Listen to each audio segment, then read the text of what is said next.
Leiman, welcome to my leadership and great entrepreneur kind of series where I interview leaders that I love and that have impacted my life. And today I'm chatting with Leiman, who is the CEO of Nonstop Printing here in Los Angeles. And I worked with both Leiman and his dad, Ken, and his mom, Julie, since 2005. So we go way back, and they all hold a very special place in my heart as printing partners too, in the business that I was working in at the time. And even now we stay in touch. So Leiman, after earning a degree from UCLA in economics and working at PepsiCo as a manufacturing team leader, he joined the family business in 2011. But we got to know each other, and he cycled through nearly all the different jobs that encompass Nonstop Printing. And the vision of Nonstop is to help creatives design fearlessly by allowing low minimums while also executing high quality print, which I can second.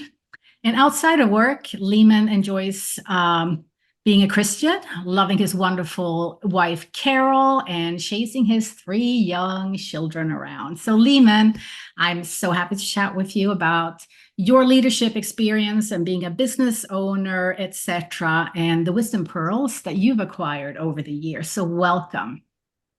Thank you so much for having me. And thank you for the intro. Wow, that's exactly how I would do it. So thank you. Welcome. So if you look at your time here, it's been like 13 years now that you've been in the business. And if you look at your journey as coming into the business, being obviously learning from your dad, but also I know that you had very different management styles and how you want to run business, etc. What would you say have been your biggest learning lessons or insights, over the years as a leader and then stepping in as a CEO of the company? Yeah, I think maybe because I'm so fresh with it, but learning who I am and who the company is was really huge. I'm in the process of learning. We hear business advice all the time and it talks about like we need to niche down in order to grow. And Nonstop Printing, and a lot of, especially the mom and pop print shops, we always pride ourselves as generalists and like one-stop shop kind of mentality. Mm-hmm. And that's what I grew up with. It's what I learned. And I thought it was the way to be successful, but I didn't know why. And for years, I struggled with that, like understanding how to grow. But I think recently I've done the complete opposite, where I say no and no a lot more. I look for the clients that we really like to work with. And that in a nutshell is just niching down. It's built clarity. I want to start another brand to niche down even more, So I think that's been the biggest learning. Because in order to grow, you have to simplify things. You have to just know what you're really good at. Our goal is obviously to have every client be thrilled, but let's face it, like we can't be good at everything. We can't even be that good at something. Like we have to be good at a couple things. And as I've done that, I've gotten more and more bold in that. And it's worked, right? Because for the clients that aren't a good fit, they don't get mad because you just say no from the beginning, right? You point them in the right direction. And for the clients that do like it, they love us because we can serve them better, right? And that's actually how clients have a better experience. So one-stop shop is something I grew up with, something that my parents really believe in and still give me that advice to this day. And I kind of joke, it's like, whatever they tell me to do, I kind of do the opposite now because I've just learned who I am and it's kind of working, So why stop? Yeah, and you ultimately have to do what works best for you. And I know that you've done some big investments in, huge printer, I think, recently as well, and change, like you said, you've been niching down.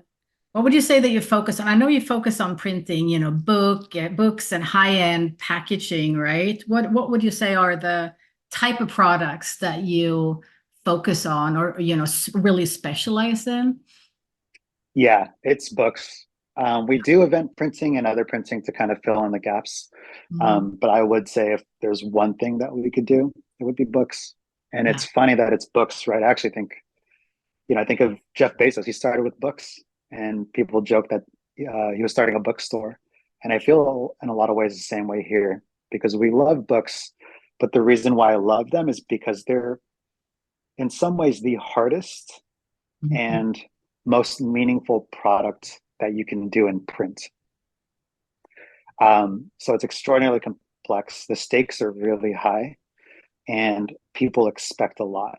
Um, so that brings the question: well, what kind of books, right? So it's mostly coffee table books, art books, presentation books. So anything where again the meaning is really high. So think of someone that wanted to create a life book, not a yearbook, like a life book, where he puts all the things that he's done in his life. He does it in 3 volumes. It's got to be hardcover, linen bound with an image stuck to it, foil stamped, right? And it took us like 5 months to get through the files because he wanted to make sure it's perfect, right? And he paid, I don't know, close to 8 grand for 50 books, so really, really high end books. And he needed someone that he could trust. So yeah, that's the kind of stuff that got me going. I, I had a 30-year-old crisis where I had to kind of decide, should we sell the business or should we, should I put my heart into it? And I think I made that deal at that point. It's like, cool, if I'm going to do this, I'm going to do it my way. I'm going to stop listening to, a lot of the different voices, including my parents in a way, right? Because they had such a different way of thinking about the business. And it worked for them, right? And that's why I was able to go to UCLA, so I'm extremely thankful for what they did. But if I was going to be in a really difficult industry doing hard things, manufacturing in LA is manufacturing in America is one thing, manufacturing in LA is another, right? It doesn't get a whole lot harder cost wise to do that Yeah. than here. Um, so I knew there wasn't a whole lot of immediate money. So I told myself, I'm going to have to have fun. Like if I'm going to do this, I'm going to have to love it because I know that it's a long road. I knew how hard it was. I'd been in it for 7 years by the time, or I guess 9 years by the time I turned 30. So, wait, that's not true. 2011. Yeah, I guess I was in it for 7 years. And I think by that time I knew this is not easy.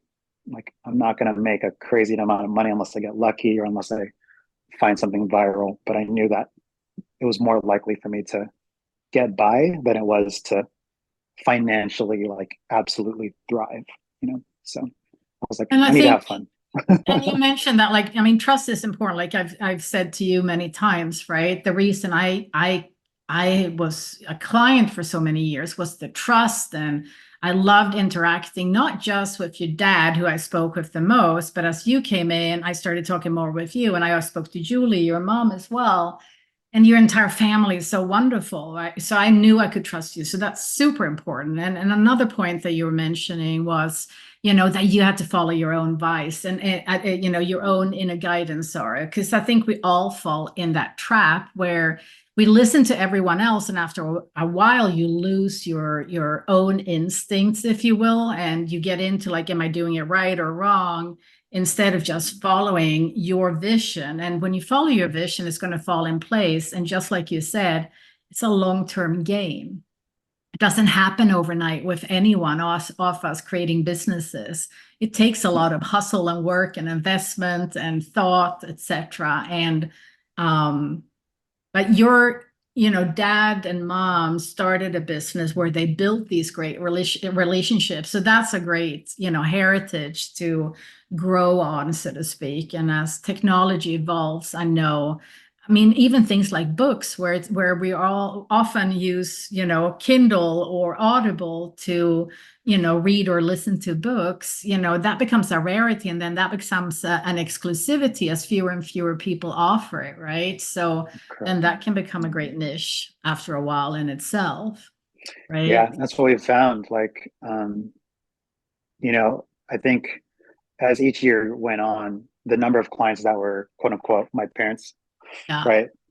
People like you, like Carlin, like different businesses, it just went down and down and down, right? Because um, as I made decisions, like, yeah, I was the one that was talking to clients. It wasn't him so much anymore, right? I Yeah. think he was in a time where he was glad to be in production. Yeah. Didn't feel the need to push. So I think by the time I was 30, I think, yeah, by the time COVID hit, I think, yeah, we could count the clients on that my dad, that I considered my dad's, like started with one hand, Yeah. right? So it was very, very much my vision going into it, but I think still had to make a lot of decisions to make them happy, because that's the way it was supposed to be run. Um, but yeah, it was really difficult and it's scary, right? Like there's so many statistics of businesses failing. Like, what was it, 90% in the first year? Like crazy things like that. So I think I was definitely scared. And luckily, again, I did have this established business. We've been in Hollywood since 1993, right? So we've been around a long time. And I didn't know how to change the brand. Because if you just think of our name, Nonstop Printing, right? Yeah. Like we're a quick copy shop, right? Like that's the first thing people think of. So it's like, how do you transform the business into what I wanted it to be? And I think I just made a lot of micro risks, right? Like I just tried this, I tried that. And if it didn't work, it was fine.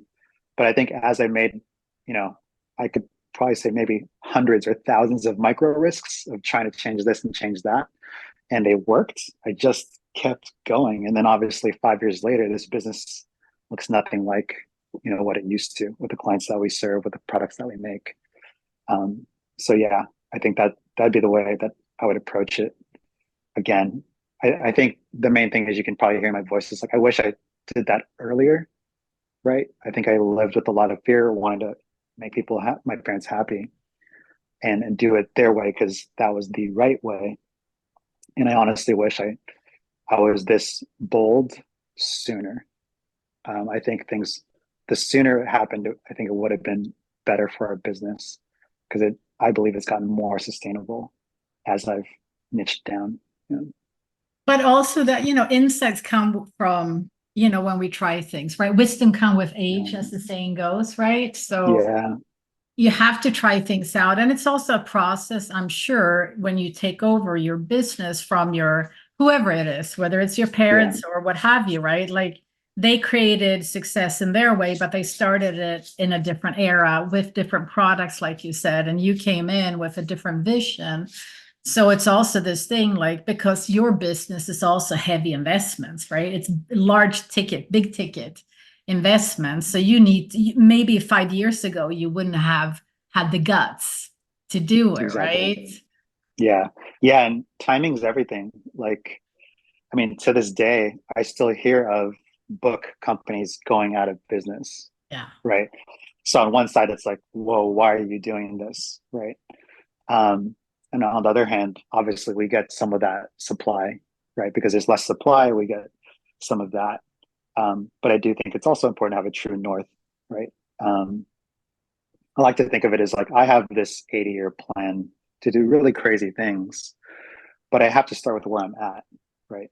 And my goal with everything I do is to try to find a way to monetize it and commercialize it, so I can kind of live my dreams and survive at the same time. And Mhm. that's always going to be a dance, and timing is everything. Like, I think the timing for what I'm doing right now is actually very good, because for example, with books, that with the advent of AI, there's less people wanting to share their artwork online. Mhm. Where are you going to share your art now, right? Books is still a tried and true way. Um, it's not for everyone. They're really expensive, right? Or you got to go overseas, which people have concerns about that now. So the timing of me going into books is lucky in a way, right? Like, I do think there's going to be more art books than ever, because of people trying to make their work more exclusive. They're worried about ChatGPT and Dolly and, Mid Journey scraping their artwork, right?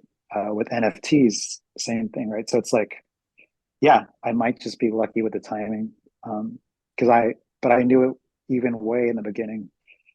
I didn't know if this was going to go anywhere, or if I would struggle forever. But for me, I think either way, I was like, this is what I'm doing, right? So whether it's good or bad, as long as I can survive, that was literally like, that was it. As long as I survive, like, and I'm having fun, I can do it.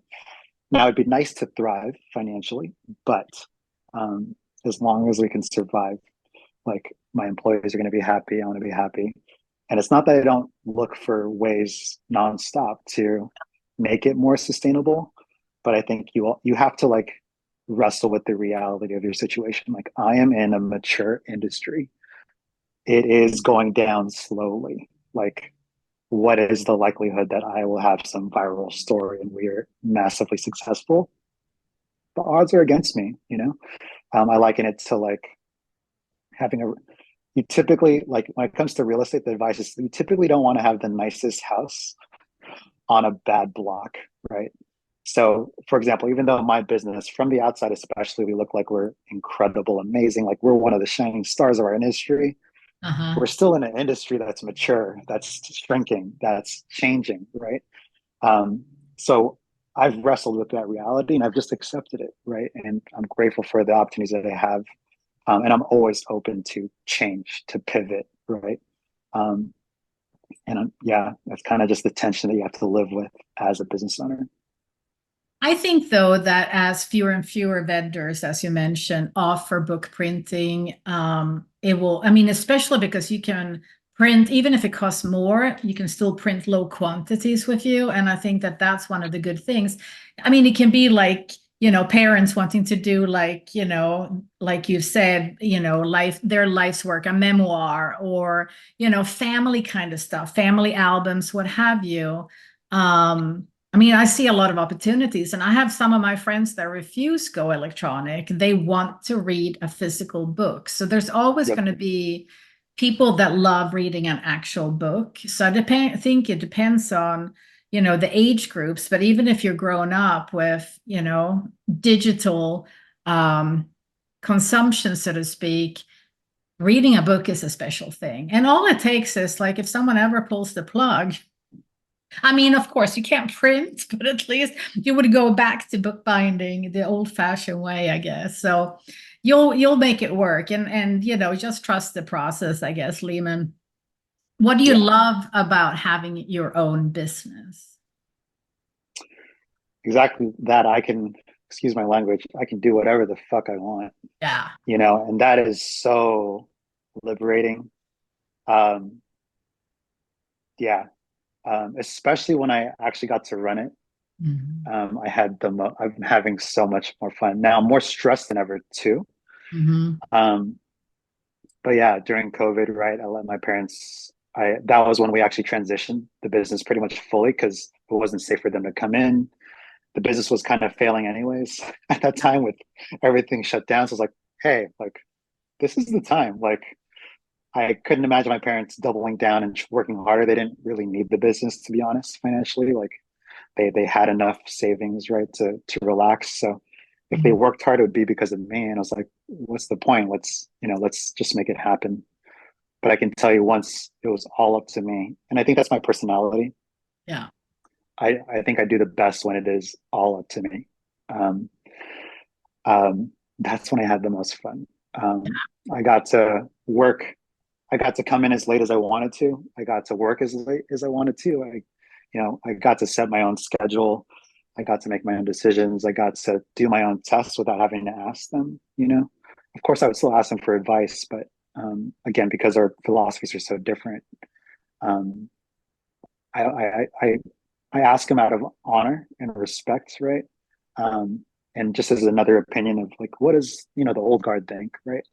But the ability to just kind of be set free was amazing.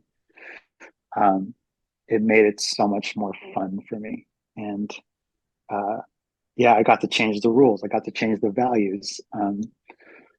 Yeah, uh, that's it. Like I think I'm just the kind of person that I realized, yeah, I like to do it my way.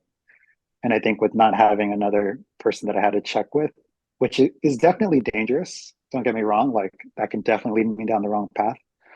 But I think for me, so far it's worked, like I have such a strong vision and such a strong way of the way I want to do things that it's better not to dilute them, you know? And I felt like I realized it was diluted. Mhm. Um, yeah, so I'm having more fun than ever, more stress than ever, but there's a lot of special things happening here.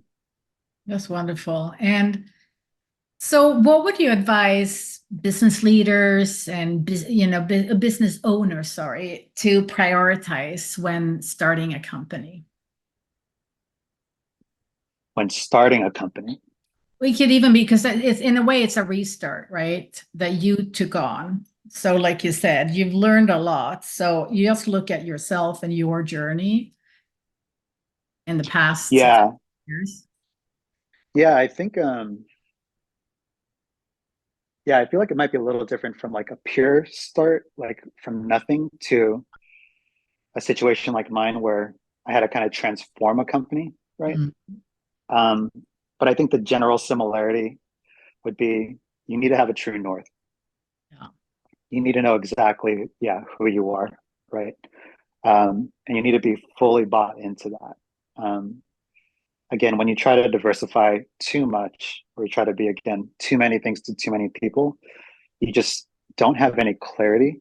It affects your decision making. I made a lot of the wrong investments, 10, 20, 50, $200,000 investments that were wrong because I was trying to be everything to everyone. Where more recently, again, every investment decision is based on a couple of things. One, is it going to make me better with books?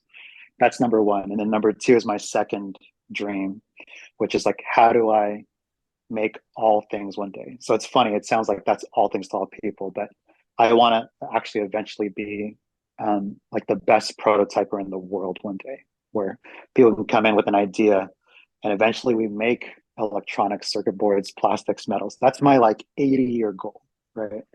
So when I'm making decisions, it's starting with books because it's where I'm at. Yeah. And I see books as essentially my training ground, right? Our Mhm. company's training ground to learn how to make hard things and just evolve from there, right? Um, and that's it. So it makes your decision making very clear. Like, for example, um, if I wanted to do that and I wanted to be a big printer that was a $30 million printing company, those are like two completely separate paths of what I want to do, right? But when it comes to investment decisions, when it comes to the relationships I want to build, like those are two different paths. But because I've chosen this one path, it's not that like it's always going to stay the same, and I'm always agile with my decision making.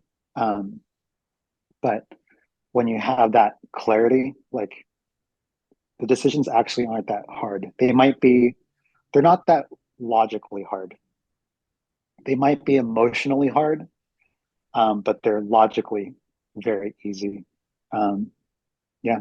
So, and I think that especially in the beginning, like if you're starting a company, I do feel like you have that because you wouldn't start the company if you didn't have some kind of vision, right?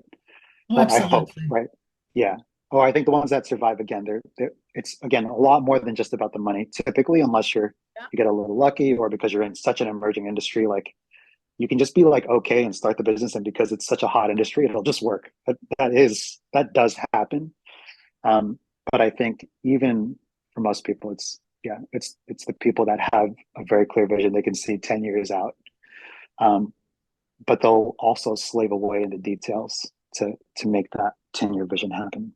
Yeah. So what would you say have been the biggest challenges? You mentioned a couple of them, obviously, that it's a mature industry, ever changing, short, small margins, if you will. But it's still, or would you say because your vision is so clear and strong that whatever challenges you have are, an opportunity in a way to just overcome, or how would you phrase that? In terms of challenges, I actually think a lot about wages. Mm, Um, yeah, like so during COVID, yeah, once it was up to me what to set the prices, the wages and stuff, I like raised them right away, you know, because I felt a constant guilt. Like, how can you survive in Los Angeles, And our wages have improved a lot.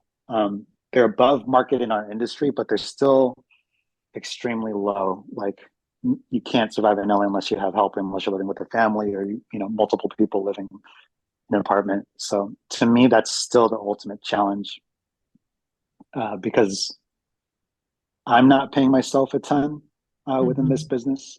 I'm not paying my people a ton.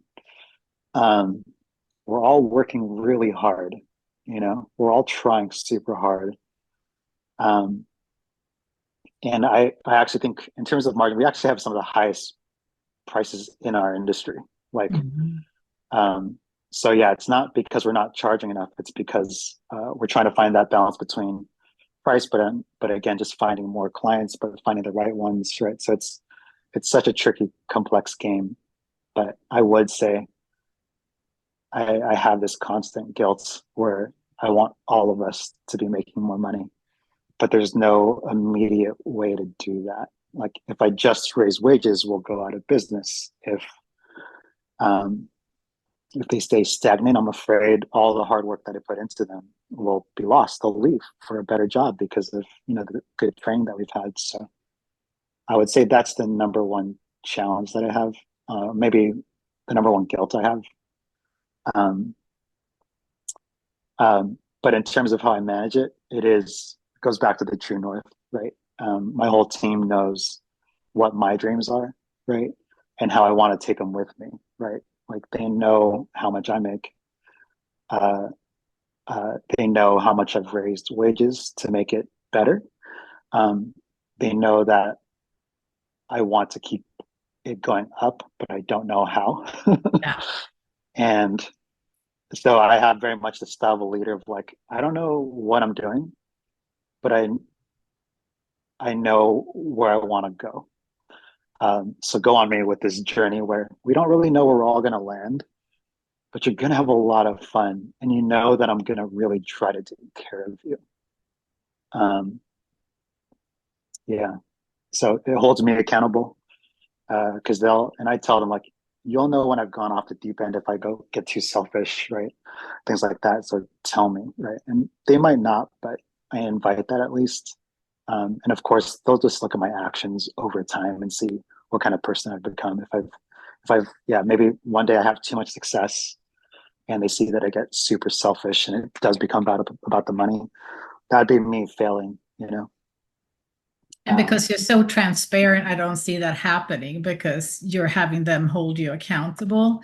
And also because it's yeah. not you, as we become, Um, you know, as we grow our businesses and make more and more money, we just can become more of who we are. And that's when we can truly also make the impact that had us started in the get-go. So I you hope sound so. like, oh, I hope absolutely. I so. know so. I've known you for 13 years, Leiman. So Yeah. I would say that, you've stayed the same. You've just matured as you've gone into your role and as we all do, as we learn the business that we're in, whatever that may be. So you definitely symbolize, I would say, the type of leaders that create success. You have to be heart-based, you have to be a visionary and care about your people because that's how you grow. If you don't care about your people, that's Totally. not a good recipe for success, right? Because you can't do it on your own. Yeah. So, um, so when you build a team, what is it that you look for when you hire people or interview people? Yeah. I have a maybe a unique strategy. And it might be changing. Uh, so as we work, I don't know. Yeah, I'm kind of in the middle of that. So I have had to let a couple people go recently because again, as I've realized and become less yeah, I'm just like not apologetic anymore about who I need and who we need to be because of all the dreams that we have.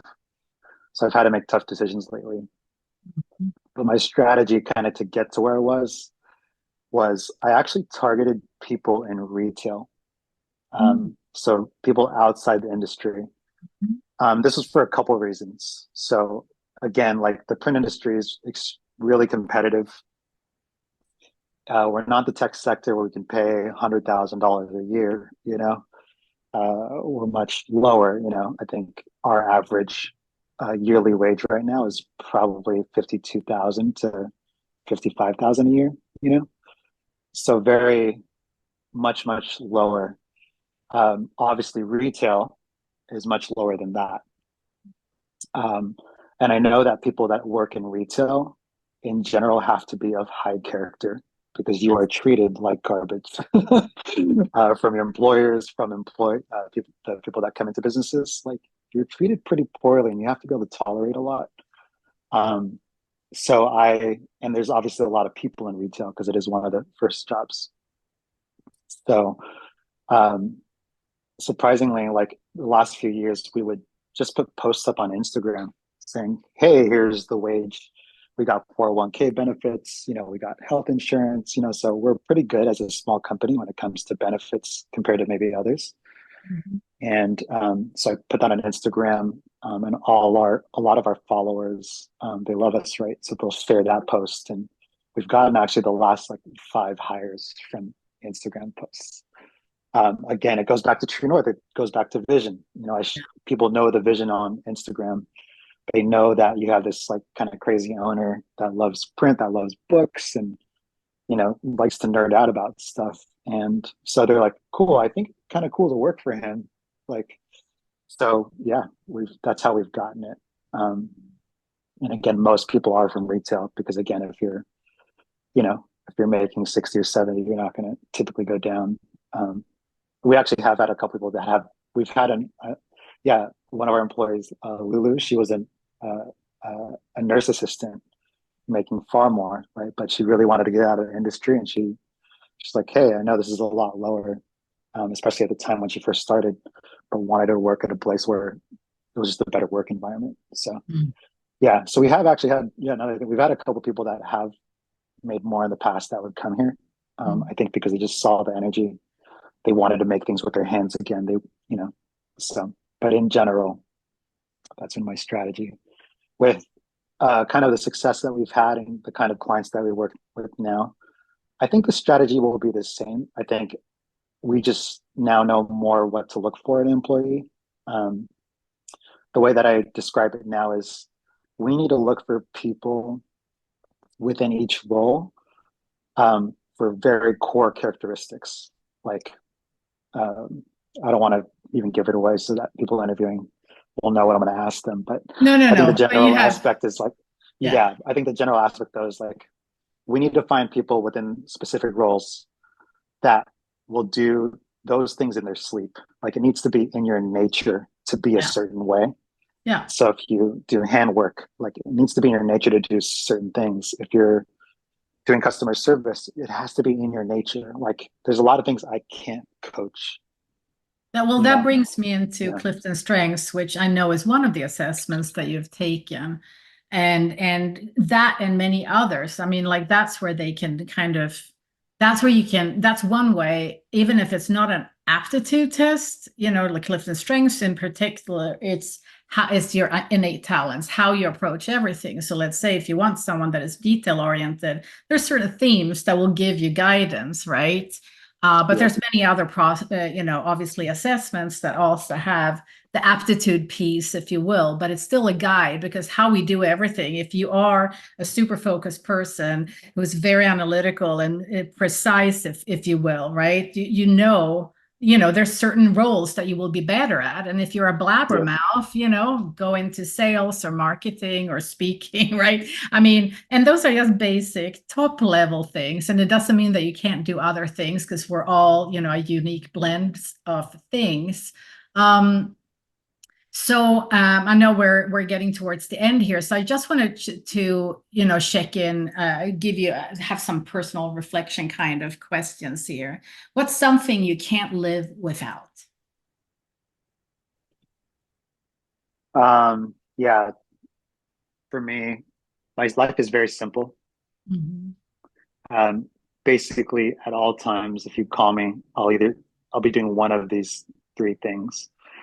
Um, Work, I love nonstop, and family, and obviously faith, right? I think exercise is another key piece. As I get older, I'm like, oh, it's really important to like take care of your body. So maybe those four things, and that's it. Um, so yeah, and I see them as like pillars, right?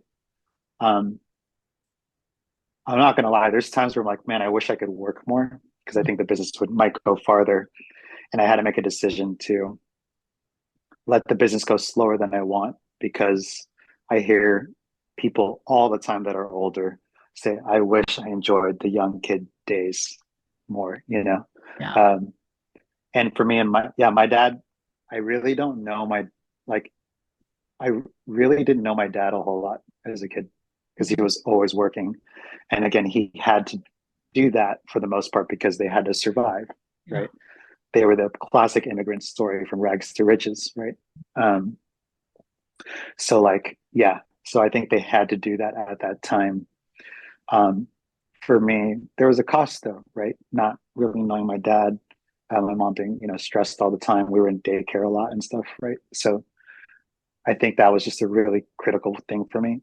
Um, so yeah, um, I'm at my best when, yeah, I have that balance between the two.